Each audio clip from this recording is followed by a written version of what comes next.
عن عبد الله بن مسعود رضي الله تعالى عنه قال قال رسول الله صلى الله عليه وسلم تعلموا العلم وعلموا الناس تعلموا الفرائض وعلموا الناس تعلموا القرآن وعلموا الناس فإني امرؤ مقبوض وسيرفع العلم وتظهر الفتن حتى يختلف اثنان لا يجد أحدا أن يفصل بينهما. عبداللہ بن مسعود رضی اللہ تعالیٰ عنہ سے روایت ہے کہ اللہ کے رسول صلی اللہ علیہ وسلم ارشاد فرمایا کہ علم کو سیکھو اور سکھاؤ. سیکھو نہیں بلکہ ضرور سکھاؤ. فرائض کو سیکھو اور فرائض کو سکھاؤ. قرآن کو سیکھو اور سکھاؤ. میں بھی ایک انسان ہوں. انی امرون مقبوضن، میں چند دنوں کے اٹھا لیا جاؤں گا. چند کتنے دن ہوگا میں. انی امرون مقبوضن، میں ایک انسان ایسا ہوں کہ مجھے اللہ تعالیٰ اٹھا لے گا. اس کے بعد علم جو ہے فیقبض العلم، علم بھی اٹھا لیا جائے. یرفع العلم، علم بھی اٹھا لیا جائے گا. فتنے پھیل جائیں گے. وتظہر الفتن، فتنے پھیل جائیں گے. یہاں تک کہ دو آدمی اختلاف کریں گے. حتیٰ یختلف اثنان، دو آدمی میں کسی مسئلے میں اختلاف ہو جائے گا. ایک آدمی بھی ان کی طرف صحیح بولنے والا نہیں ملے گا. تو ہمارے دین کی بنیاد علم ہے. یاد رکھو، جہالت پر کوئی مسئلہ حل نہیں ہوتا. تو یہاں جو بات آ رہی ہے کہ علم سیکھو اور سکھاؤ. پھر دوسری بات جو آ رہی ہے فرائض کو سیکھو اور سکھاؤ. فرائض کا جو لفظ استعمال ہوتا ہے جس کے اندر، تو میراث کے جو حصے ہیں اس کے لیے استعمال ہوتا ہے. اصحاب الفروض کہا گیا، جن کو حصہ ملنے والا ہے، اصحاب الفروض. تو بہت سے لوگوں کو معلوم ہی نہیں ہے. حتیٰ کہ میں اگر ان کو جو ہے جو لوگ فارغ ہیں ان کو بھی تو شاید نہیں معلوم ہوگا کیونکہ اب عمل میں نہیں آ رہا ہوتا. کس کی میراث تقسیم بتاؤں میں. کسی کے سرپرست کا انتقال ہو گیا، اس کے انتقال کے بعد جو اس کے ورثاء ہیں، وارث دار بولتے ہیں. وارث دار ہمارے پاس لفظ سے لفظ نہیں ہے، ورثاء جو کچھ ہیں تقسیم ہوا ہے کیا شریعت کے مطابق. شریعت کے مطابق کی بات کر رہا ہوں میں. ایک بڑا بھی تھا، مالک بیٹا جس کو ہمیں سب وہاں تھے جی. انہیں تھا، انہیں باپ پاس میں، ماں باپ پاس انہیں تھا، انہیں مالک بیٹا بولتے. حضرت تھانوی نے لکھا ہے کہ تم دوسروں کا مال لے گا تو حرام ہو. اس طرح سے حرام کمائی سے، حرام مال سے اجر رہا ہے تو اس کی کوئی عبادت قبول نہیں ہوگی. معلوم ساری چیزیں ٹھپ ہو جائیں گی اس کی. ہماری عبادتوں کی قبولیت تو حلال مال پر ہے. کتنے لوگ ایسے ہیں، جاؤ جاؤ بیٹے تم اتے گئے ہیں باپ کے پاس، ہاں اب آپ حصہ پوچھنے ہیں. بیٹے بولتا ہوں کھلا ڈٹ کو بولتا ہوں. اب وہیں حصہ پوچھنے کون دے گیا اسے؟ باپ کو مرتے پڑا تھا نا انہیں. وہ یہ ختم جاؤ بہانہ کو حصہ دیں گے. تمہاری شادی کری نہیں گئی اور کیا لگا بیٹے جاؤ. تو اللہ تعالیٰ نے جو فرائض بیان اس کو فریضہ کہا گیا ہے. میراث کے حصوں کو فریضہ کہا ہے. تعلم الفرائض وعلمہ الناس، فرائض کو سیکھو اور سکھاؤ. فرائض نماز روزہ تو کہیں چھو تو اپنی جگہ ہے، لیکن اس کو فرائض کہا گیا. کتنے لوگ کریں بولو. اب نہیں کرنے کے بعد وہ علم چلا گیا وہاں سے. پہلے تو عام لوگوں میں تمہارا رہتا ہے تمہارا رہتا ہے آپس میں بول لے کر لیتے تھے. تمہارا ہے دعا نہیں، ان کا چار ہے نا، ان کا کر لے، کوئی روپے کے حساب سے کر لے، کر لے چھوڑ دے. اب وہ کرنا ہی بند ہو گیا ہے تو کہاں سے یاد رہے گا. عام لوگوں کو بھی معلوم تھا کہ میرا اتنا حصہ ہے، میرا اتنا حصہ ہے. وہ ہمارے بڈھے بولتے تھے میرا ہمارے باپ کا اتنا حصہ آنے کا تھا، وہ تک ہم سنتے تھے. ہمارے وہاں بھایا ہے نا، ان کے پاس ہے میرا حصہ آنے کا ہے، میرا حصہ. وہ ان کو تک اپنا کیا میرا کتنا رائٹ ہے وہ تک معلوم ہوتا تھا. اب کسی کو معلوم نہیں کس کا کیا حصہ ہے. بس جو مالک بیٹا مالک بیٹا. تو یہ مالک بیٹا سو یہ حرام چیز ہے، سمجھا. کس کا حق نہیں دینا بہت بڑا گناہ ہے. یاد رکھو، جو میراث سے محروم کرے اللہ تو جنت سے محروم کرے گا. حدیث میں آپ کیا کرتے ہیں بولے، جو میراث سے محروم کرے گا کسی کو تو اللہ تعالیٰ اس کو جنت سے محروم کرے گا. تو یہ سب سے پہلی علم جو اٹھا لے جانے والا ہی علم ہے. تو ہم لوگوں کو سوچنا چاہیے کہ کوئی آدمی جب انتقال کر جاتا ہے تو کیا بھائی اس کی کیا پراپرٹی تھی، کیسے تقسیم کرنا چاہیے تھا. کوئی شخص انتقال کر گیا، بیوی کا اگر بچے ہیں تو اس کو عورت کو جو ہے 8واں حصہ ملے گا، بچے نہیں تو 4تھا حصہ ملے گا. اس کے بعد کتنی اولاد ہے، لڑکوں کو 2 حصہ، لڑکیوں کا حصہ. بہت ایسا بہت کمپلیکیٹڈ نہیں ہے، وہ بہت کمپلیکیٹڈ، بالکل سمپل ہے. ایک شخص کے انتقال یا تو بیوی رہتی، بچے رہتے. تو پہلے ہاں والدین ہے، والدین کا بھی حصہ ہے. ان کو دینے کے بعد والدین کا حصہ ہے. تو یہ بالکل سمپل ہے، اگر اس کو ہم سمجھ لیں اور اس کو امپلیمنٹ کرنا ہے سمجھ لینے کے علاوہ امپلیمنٹ کرنا شروع کر دیں گے تو خود بخود وہ معلوم ہوتا جائے گا کہ اس کہتا ہے ایسا ہے، اس کا ایسا ہے۔ تو بہت سے لوگ جو ہے تقریباً بھول چکے ہیں اور اس کو استعمال میں لے آ رہے ہیں، تو جو ہے اسی سخت وارننگ ہے۔ سر تھانوی کا ایک واضح ہے، اس کے اندر کہا کہ جو ہے حرام چیز کہاں سے آ رہی ہے، تو میراث تقسیم نہ کرنے کے بعد جو سب مکسڈ ہے وہ سب حرام ہی ہے، کسی کا ایک پیسہ لینا بھی حرام ہے۔ حضرت تھانوی کے خلیفہ تھے، ڈاکٹر تھے، وہ ڈاکٹر عبدالحی صاحب جو معرف القرآن لکھے ہیں، اتنی بڑی تفسیر، ہندوستان کے مفتی اعظم تھے، پاک مفتی اعظم تھے۔ ان کا انتقال ہوا، مفتی جو ہے تقی عثمانی دنیا کے سب سے بڑے مفتی سمجھاتے ہیں، پاکستان کے جج تھے، ابھی زندہ ہیں وہ۔ تو ان کا انتقال ہوا تو ہمارے والد صاحب یہ حلوہ کھاتے تھے، لگ والد صاحب کی میرا صاحب کون کون ان کے وارث لوگ انہوں اجازت دے رہے ہیں کھانے کی؟ کتنے بھائی ہیں، کتنے بھانا ہیں، کتنے بھانا تھے، سب آگے بولے حضرت ہمیں سب اجازت دے رہے ہیں تم کو کھا لے۔ بھانا بھائیاں سب اندر سے خواتین بول رہے ہیں کہ حضرت ہم آپ کو اجازت دے رہے ہیں، کھا لے ہو۔ تینوں بھائیاں بولے تقی عثمانی، رفیع عثمانی، ذکی عثمانی، ہم سب اجازت دے رہے ہیں آپ کو کھا لو، جب کھاؤ۔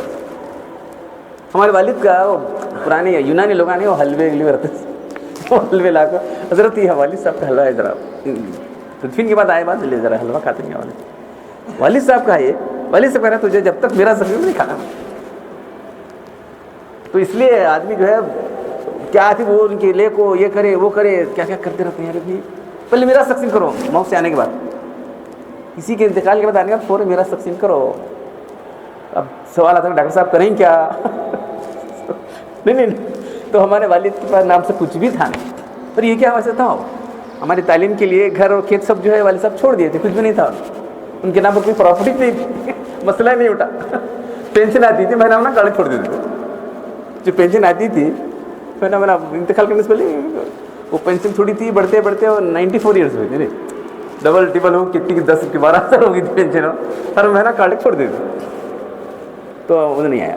پھر ہمارے ان کا انتقال ہو گیا، بولے کہ یہ گھر میرا ہے، یہ گھر تمہارا ہے، ان کے نام سے یہ گھر تمہیں بیٹے دوں میں دیتا ہوں، بس ختم ہی جو ہے۔